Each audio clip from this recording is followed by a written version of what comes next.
La Fondation Payot pour la promotion de la lecture, Payot et 7, le MOOC suisse des meilleures histoires de 7.info, vous présente Marque-Page.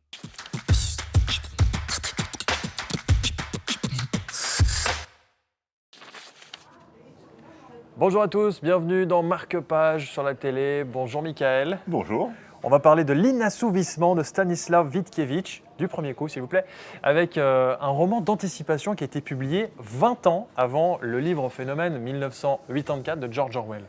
Oui, c'est un livre publié en 1930 d'un auteur polonais qui était connu de son vivant, mais pas comme auteur. Ses romans ont passé complètement inaperçus, alors que c'est des livres complètement inclassables, détonnants, parce qu'effectivement, il y a le côté roman d'anticipation, mais il y a beaucoup d'autres choses.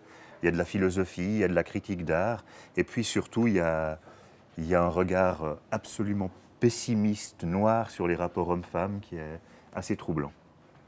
Et qu'est-ce qui vous a plu dans cet ouvrage alors? Ce qui m'a plu, c'est qu'on entre dans cette littérature de l'Est où on a le temps de tout se permettre. On n'est pas dans un roman où on doit aller vite, où les chapitres sont courts.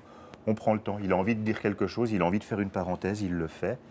Et tout fonctionne à la grâce du style, parce qu'il y a un appétit. Il y a un appétit de la phrase, il y a une envie de raconter les choses. Et on sent, mais dans toutes les thèses philosophiques, dans tout ce que raconte Witkiewicz, il y a vraiment une volonté de convaincre.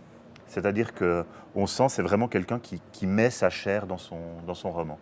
C'est pas écrit sur la table de la salle de bain comme ça, sans intérêt et sans passion. Il y a vraiment quelque chose de fort, quelque chose de puissant.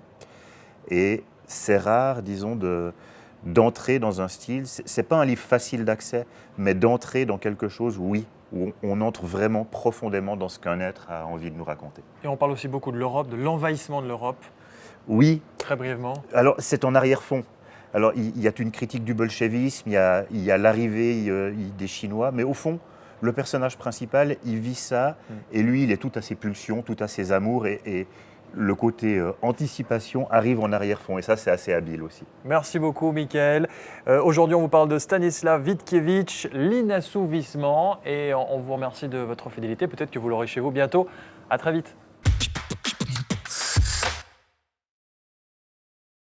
La Fondation Payot pour la promotion de la lecture, Payot et 7, le MOOC suisse des meilleures histoires de 7.info, vous ont présenté Marque-Page.